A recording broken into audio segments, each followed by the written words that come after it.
ఒకటే వర్డ్ ఇన్ని పదాలుగా చెప్తున్నాం మనం, కానీ అది చేసే పని అయితే ఒకటే. సమస్త ప్రకృతి తనలోని ఒక భాగమే కాబట్టి దానికి పోషణను అందించడం. ఇప్పుడు మీ బాడీకి మీరు పోషణ అందిస్తూనే ఉన్నారా లేదా? అయితే మీరు అజ్ఞానంలో ఉన్నారు, బుర్రతో ఉన్నారు కాబట్టి పోషణను అందించట్ల మీకు, అది వేరే విషయం. కానీ దేవుడు అజ్ఞానంలో లేడు కాబట్టి నిరంతరం పోషణను అందిస్తూనే ఉంటాడు ప్రకృతికి. కానీ మీరు కూడా నిరంతరం మీ శరీరానికి పోషణను అందించాలి. పోషణ అందించడం అంటే ఏంటి చెప్పండి? మీరు సైలెంట్గా ఉంటే పోషణ అందిస్తూ ఉంటారు, అంటే మౌనంగా. ఆలోచించకుండా ఉంటే పోషణ అందిస్తూనే ఉంటారు. ఎందుకంటే యూనివర్స్ నుంచి వచ్చే ప్రతి ఎనర్జీ అది మీ లోపలికి వెళ్ళి మీలో ఇంటిగ్రేట్ అయిపోతూ ఉంటుంది. అంటే మీరు పోషణ ఇస్తూనే ఉన్నారు, మీ ప్రమేయం లేకుండా. జస్ట్ మీరు అలైన్మెంట్లోకి వెళ్ళిపోతారు అంతే, ఆల్ ద డిస్ తోటి. అంటే సోర్స్తో అలైన్మెంట్లోకి వెళ్ళటం మనకు కావాలి. అదే కదా అబండెన్స్ అంటే ఏంటనుకుంటున్నారు? సోర్స్తో అలైన్మెంట్లోకి వెళ్తే సోర్స్ ఎలా అయితే రిచ్గా ఉంటుందో, ఇప్పుడు దేవుడు పేదవాడిగా ఉండటం ఎక్కడన్నా చూసారా? అసలు దానికి పేదరికం అంటే ఏంటో కూడా తెలియదు. ఒక మూడో పరిధిలోనే కదా కొందరు కంట్రోలర్స్ మీ మైండ్లన్నింటినీ కంట్రోల్లో పెట్టుకొని మ్యాట్రిక్స్ పేదరికాన్ని టెంపరీగా సృష్టించింది. యాక్చువల్లీ పైన పేదరికం లేదే, అందరూ బాగానే ఉన్నారు, రిచ్గా ఉన్నారు. ఇంకా భగవంతుడైతే యమ రిచ్గా ఉన్నాడు. అందుకే ఆయన ఆయన రిచ్నెస్నే పంచుతూ ఉంటాడు అందరికి. ఇప్పుడు మీరు భగవంతుడితో కనెక్షన్ ఉంటే మీరు కూడా రిచ్చే. మీరు చెట్టు కింద ఉన్న రిచ్చే, గుర్తుపెట్టుకోండి. ఎందుకంటే మీరు ఏదైనా సృష్టి చేసే స్థితిలో ఉంటారు. ఎందుకంటే క్రియేటివ్ ఎనర్జీ వస్తుంది పైనుంచి, అంటే దాంతో మీరు దేన్నైనా క్రియేట్ చేయగలరు. అది అబండెన్స్ ఏంటి, ఎవ్రీథింగ్. కాకపోతే వాళ్ళ వాళ్ళ పర్స్పెక్టివ్. ఇప్పుడు షిరిడి సాయిబాబా పాడుపడ్డ మసీదులో భుజం మీద చిరిగిన చొక్కా వేసుకొని పండుకున్నాడు అనుకో, అతను కావాలనుకుంటే ప్యాలెస్ సృష్టించుకోవచ్చు. అంత ఉంది. 7 సంవత్సరాలు యాప చెట్టు కింద కూర్చొని ఎంత ఎనర్జీ సంపాదించాడంటే ఆ ఎనర్జీని ఒక ప్యాలెస్ కింద కన్వర్ట్ చేయొచ్చు. ఆ తర్వాత లైఫ్ అంతా ప్యాలెస్లోనే గడపచ్చు. కానీ తన తపశ్శక్తిని అలా ఉపయోగించాలనుకోవాలి. అతను పాడుబడ్డ మసీదులోనే ఉన్నాడు.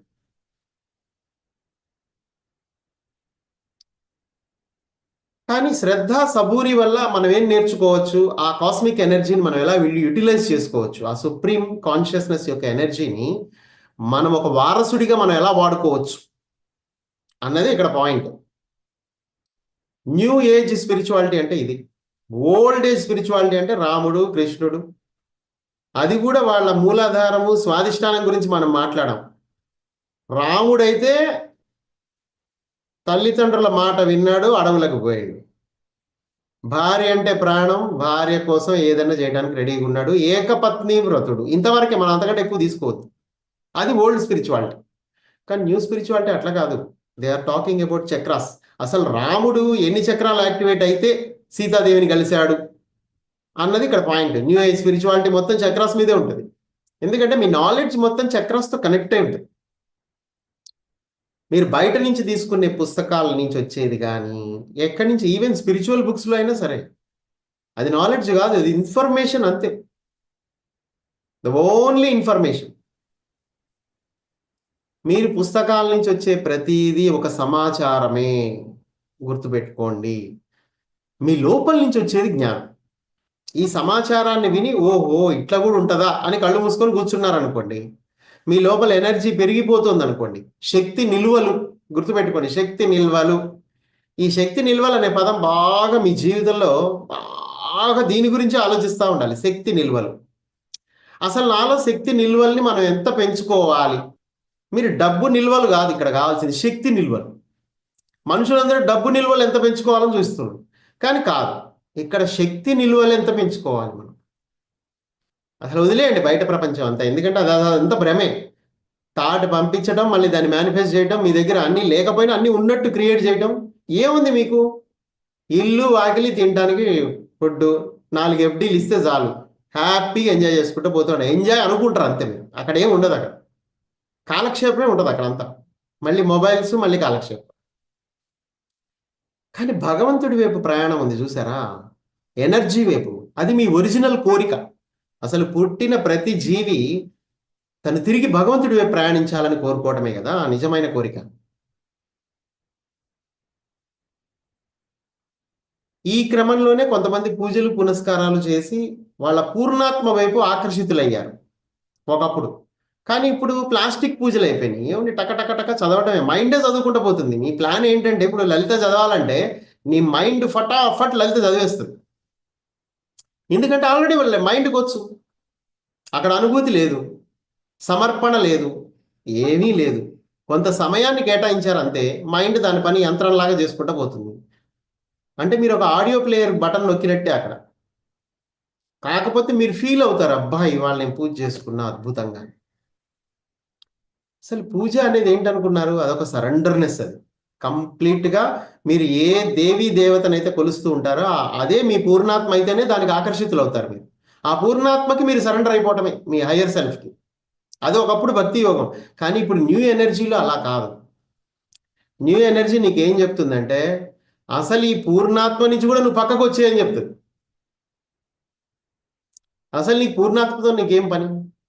నువ్వు కిందకు వచ్చినావు, నువ్వు దేవుడు అని తెలుసుకో అంతే. నువ్వు you are the supreme consciousness, you are the source, you are the all that is. మీరు భగవంతుడే. అహం బ్రహ్మాస్మి అని మనం చదువుతాం, బాగానే ఉంది. మళ్ళీ మధ్యలో పూర్ణాత్మ కాడికి పోతాం, మళ్ళీ నన్ను కాపాడు అనుకుంటూ. గుర్తుపెట్టుకోండి, ఇవన్నీ దశలు. ఇప్పుడు గడిచిన 17 ఏళ్లలో నేనేం సాధించాను అంటే ఈ రహస్యాలే నేను బయటికి తీయాల్సి వచ్చింది. ఎందుకంటే ఎవరు తీయట్లే, తీయాలి. మీరు పూర్ణాత్మ పంచన చేరినప్పటి నుంచి ఏమైందంటే మీరు దాని మీద మళ్ళీ మళ్ళీ మాస్టర్స్ ఇట్లా చేసిర్రు, మాస్టర్లు అట్లా చేసిర్రు, మళ్ళీ మా పూర్ణాత్మ అట్లా చేసింది, మా పూర్ణాత్మ ఇట్లా చేసింది, ఏదో మా పూర్ణాత్మ దయ. ఇంతకుముందు ఆంజనేయ స్వామి దయ, వెంకటేశ్వర స్వామి దయ, ఇప్పుడు పూర్ణాత్మ దయ. ఏంటిది ఇదంతా? ఎక్కడికి పోతున్నారు? మీరు భగవంతుడు అంటే భగవంతుడే అంటే you are the supreme consciousness. మీరు అలా పరిణామం చెందండి. ఇప్పటి వరకు అలాంటి ఆలోచనలు కలిగి ఉంటే అవన్నీ వదిలేయండి. ఇక్కడి నుంచి మరింత ముందుకెళ్ళండి. మీరే కదా భగవంతుడు. ఆలోచించండి, మీరే దైవము, దైవమే మీరు. అయితే దైవం యొక్క మనుగడ అంతటా వ్యాపించే ఉంది. సో ఆ దైవంలో ఒక భాగమే మీరు, ఒక చిన్న చైతన్యం మీరు. అలాంటప్పుడు ఆయనలో నిరంతరం ఒక పరివర్తన జరుగుతూ ఉంటుంది. మీరు ఆయనలో ఒక భాగం అని ఎప్పుడైతే మీరు గుర్తుపట్టి మీరు ఆయనతో మమేకం అవుతారు, ఆయనలో జరిగే ప్రతి పరివర్తన మీలో కూడా జరుగుతూ ఉంటుంది. ఎందుకంటే you are part of him. మీకంటూ నేను ఫలానా, నాకు ఎంత ఆస్తుంది, నా పెళ్ళం, నా పిల్లలు, నాది, నేను, నాది అనుకున్నంత వరకు మీరు ఆ సుప్రీం కాన్షియస్నెస్ నిన్నేం చేయలేదు. మీరు స్వార్థంలో ఉన్నారు. ఆ స్వార్థం కూడా మీలోది కాదు, అది మీ బ్రెయిన్లోది. మీకు ఒక ఒక క్యారెక్టర్ ఉంది మీలో. అదేంటి? నేను, నాది అనే క్యారెక్టర్. దానివల్ల ఏమైంది? అక్కడ బ్రెయిన్ సాటిస్ఫై అవుతూ ఉంటుంది అంతే, కానీ మీ సోల్ మాత్రం తనెప్పుడు భగవంతుడిలో ఒక భాగంగానే ఉంది. కానీ మీరు ఆ కనెక్టివిటీలోకి మీరు వెళ్ళినప్పుడు మీలో అబండెన్స్ అనేది స్టార్ట్ అవుతుంది. ఎందుకంటే భగవంతుడు ఎప్పుడు రిచ్. మీరు ఆయనతో అలైన్ అయితే మీకు ఈ గోల్ ఉండదు. ఈ ఉద్యోగ వ్యాపారాలు, లేకపోతే నెలకి 8 సిలిండర్లు, అదే సంవత్సరానికి 8 సిలిండర్లు, ఇవన్నీ ఈ గోల, ఈ తెల్ల రేషన్ కార్డులు, లేకపోతే ఇంకేదో రేషన్ కార్డులు, లేకపోతే ఇంకేదో ఆధార్ కార్డులు, ఇవన్నీ ఈ ప్రపంచంలో ఏదైతే మీరు ముడిపడి ఉన్నారో 1,00,000 మీద ఆధారపడి ఉంటారు. ఎవరితో ఏ టైంలో అవసరం వద్దో తెలియదు, అందరినీ మనం వాడుకోవాలి అన్నట్టుగా ఏదైతే ఉన్నారో, మీరు లోపలున్న భగవంతుడిని నమ్మితే ఇక మీకు ఎక్స్టర్నల్ సోర్సెస్ నుంచి డిపెండెన్సీ ఉండదు. డిపెండెన్సీ లేకపోతే ఎట్లుంటుంది? ఫ్రీడంలో ఉంటారు మీరు. ఇప్పటిదాకా మీకున్న ఫ్రీడమ్, మీరు అనుకుంటారు నాకు మంచి జాబ్ ఉంది, ఇంట్లో సరుకులు ఉన్నాయి, సొసైటీలో చాలా పలుకుబడి ఉంది, చాలా మందికి నా నెంబర్ తెలుసు, నాకు చాలా మంది నెంబర్లు నా కాడు ఉన్నాయి, ఇంకా నేను సేఫ్, ఎవరినైనా నేను వాడుకోవచ్చు డబ్బులు పడేసి అని అనుకున్నారు అనుకో, అది కాలక్షేపమే. కానీ అలా కాకుండా మీ మీద మీరు ఆధారపడ్డారు అనుకోండి, మీ లోపల ఉన్న దేవుడి మీద, ఇక అప్పుడు సొసైటీ మిమ్మల్ని ఏం చేయలేదు. ఇక సొసైటీ ఏం చేస్తుంది? ఇక అట్లా చూస్తూ ఉంటుంది అంతే. అరే మిగతా వాళ్ళని చూసుకొని వీడిని వదిలేయండి అంటది. ఎందుకంటే మీరైతే రావట్లేదు కదా ఇక దాని జోలికి. అట్లా అయితే ఇదంతా కాలక్రమేణా జరుగుతుంది. అంతేగాని రాత్రికి రాత్రి ఇవాళ ఇట్లా తెలిసింది కాబట్టి ఇవాళ నైటే మనం అన్ని బానేసి కూర్చుందాం అనుకోవద్దు.